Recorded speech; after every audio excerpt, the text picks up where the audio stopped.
আসসালামু আলাইকুম। আমি শামিমা, বাংলাদেশি ব্লগার শামিমা চ্যানেলে আপনাদের সবাইকে স্বাগত জানাই। দেশ ও দেশের বাহিরে যে যেখান থেকে আমার এই ভিডিওটি দেখছেন, আপনাদের সবাইকে অসংখ্য ধন্যবাদ। আজ চলে এলাম নতুন আরও একটি ভিডিও নিয়ে। আর এই তো চলে এলাম মরিয়মের মাদ্রাসা টিফিন রেডি করার জন্য। আজকে ওর টিফিনে নুডলস রান্না করে দিচ্ছি। আর সকল উপকরণ একসাথে নিয়ে চলে এসেছি রান্না করতে। আমার সকল ভিউয়ার্স আপু ভাইয়াদের উদ্দেশ্যে বলছি, পুরো ভিডিওটি না টেনে শেষ পর্যন্ত দেখতে থাকুন। যদি ভিডিওটি ভালো লাগে অবশ্যই সাবস্ক্রাইব করে রাখবেন, পাশে থাকা বেল আইকনটি ক্লিক করে রাখবেন, তাহলে নিত্য নতুন ভিডিও ছাড়ার সাথে সাথে নোটিফিকেশন পেয়ে যাবেন। আর যারা অলরেডি সাবস্ক্রাইব করে ফেলেছেন, আপনাদের অসংখ্য ধন্যবাদ।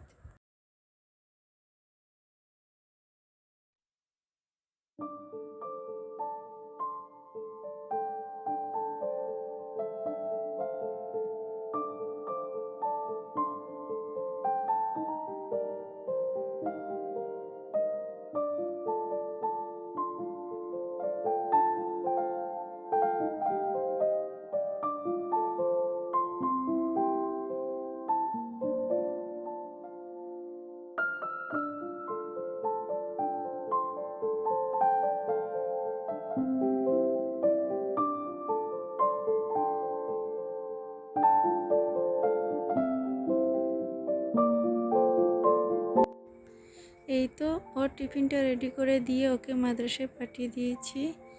ওকে পাঠিয়ে এখন আমি চাটা খেয়ে নিয়েছি।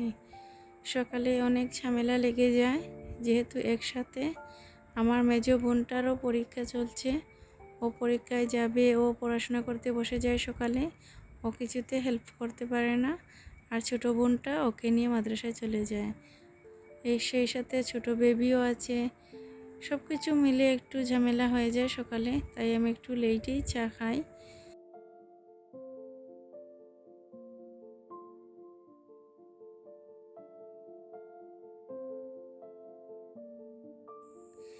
যারা আমার পুরনো ভিউয়ার্স তারা আমার সম্পর্কে অনেক কিছুই জানেন, আর যারা আমার নতুন ভিউয়ার্স তারা আমার সম্পর্কে অনেক কিছুই জানেন না।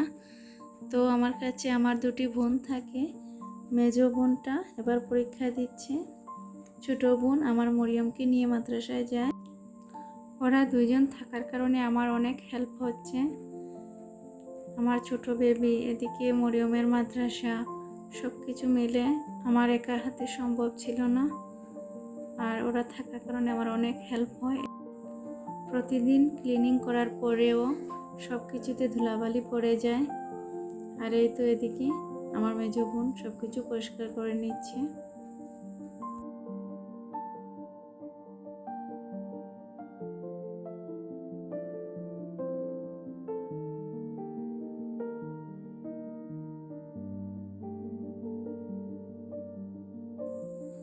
ও ঘর গুছিয়ে নিয়েছি, আর এদিকে আমি চলে এসেছি দুপুরে রান্না করতে। আর আজ আমি রান্না করব কলার মোচা। আর এই জন্য আমি মোচাটাকে পরিষ্কার করে বেছে ধুয়ে হলুদ লবণ দিয়ে হালকা সেদ্ধ করে নিয়েছি। ঠান্ডা হওয়ার পর সামান্য পানি দিয়ে ব্লেন্ড করে নিয়েছি। হলুদের গুঁড়া, মরিচের গুঁড়া আর সামান্য লবণ দিয়ে এটাকে আমি প্রথমে কড়াইতে কষিয়ে নিচ্ছি। এর মধ্যে আমি কোনো প্রকার তেল মশলা ইউজ করিনি। এটা যখন পানি কষে একদম শুকনা হয়ে যাবে, তখনই আমি এটাকে বাগার দেব।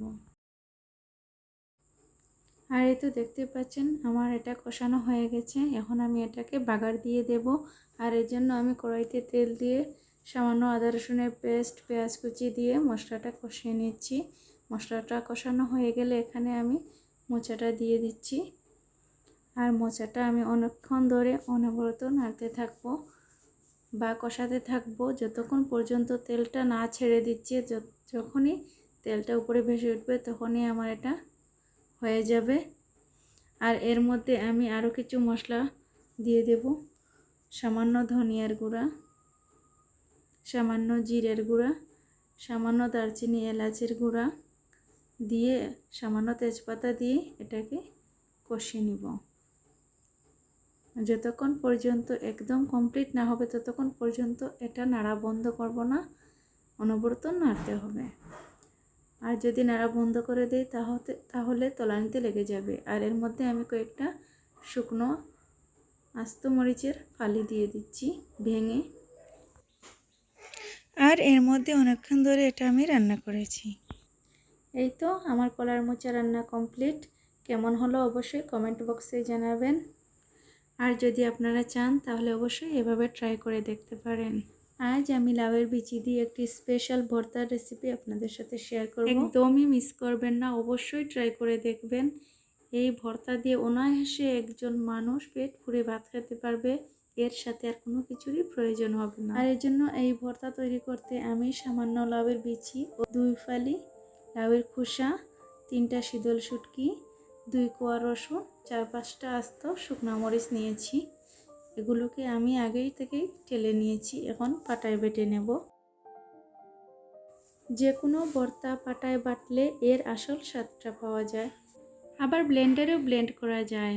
তবে পাটায় বাটলে যে এরকম স্বাদ আসে আমার কাছে মনে হয় ব্লেন্ডারে ব্লেন্ড করলে এরকম আসে না। আমি এই ভর্তাতে কোনো কাঁচামরিচ দিচ্ছি না, আপনারা চাইলে দিতে পারেন। তবে এই ভর্তার আসল স্বাদ পেতে হলে আপনাদেরকে অবশ্যই শুকনো মরিচ দিতে হবে।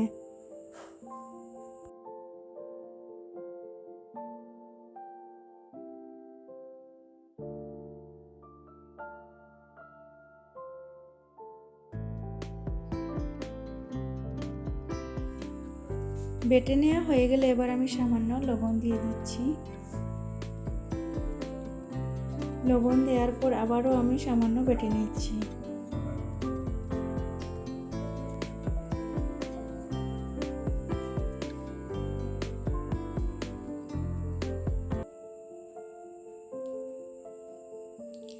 আর এই তো আমার ভর্তাটা রেডি হয়ে গেছে, এবার আমি তুলে নিচ্ছি।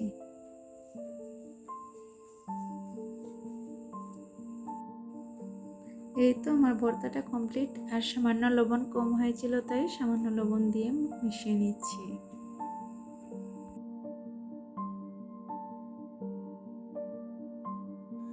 দুপুরে রান্না বান্না শেষ করে গোসল করে জোহরের নামাজটা পড়ে জায়নামাজে বসে পড়েছি তাসবিহ পড়ার জন্য। আর এমন সময় আমার সোনামণিরাও চলে এসেছে আমার সাথে নামাজ পড়তে। ওদের এই দুষ্টামিটা আমার ভীষণ ভালো লাগে, তাই একটু ক্যাপচার করে রেখেছিলাম, ভাবলাম আপনাদের সাথে শেয়ার করি। ওদের নিয়ে অনেক বড় একটা স্বপ্ন আছে, ওদের দুজনকে হাফেজা বানাবো।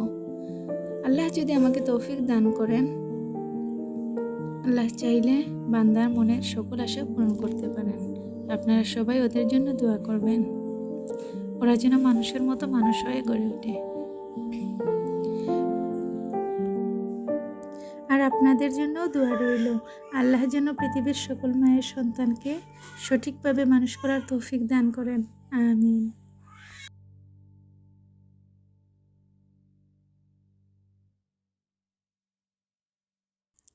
আপনাদের সাথে কথা বলতে বলতে আমি আমার শুকনো বাজারগুলো গুছিয়ে নিয়েছি, আর কাঁচা বাজারগুলো পরিষ্কার করে একেবারে ফ্রিজে রেখে দেব।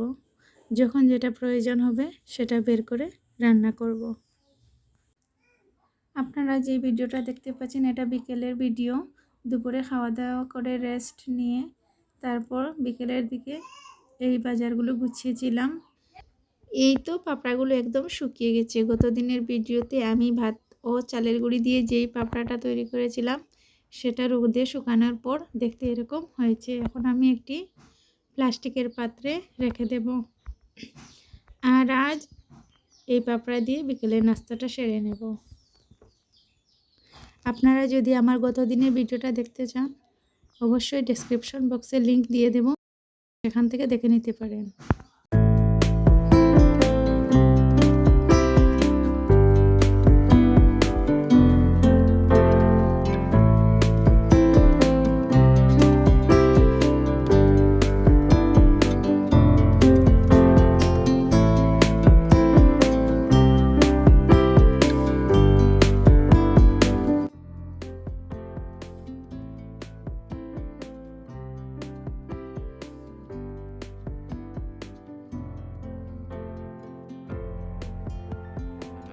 আর এই তো আমি পাপড়াগুলো ভেজে নিচ্ছি বিকেলের নাস্তার জন্য।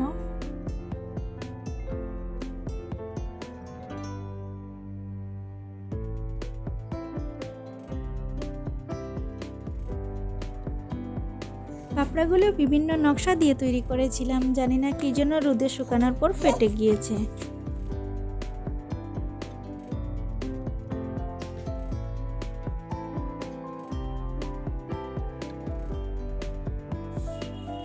আর এই তো পাপড়াগুলো আমি একটু গাঢ় কালার করে বেছে নিয়েছি। আপনারা চাইলেও এভাবে তৈরি করতে পারেন, অবশ্যই বাড়িতে ট্রাই করে দেখবেন। আর এই তো আমার পাপড়াগুলো ভাজা একদম কমপ্লিট।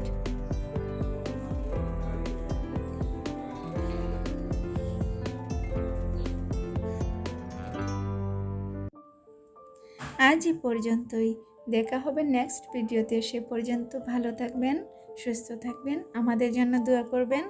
আল্লাহ হাফেজ, আসসালামু আলাইকুম।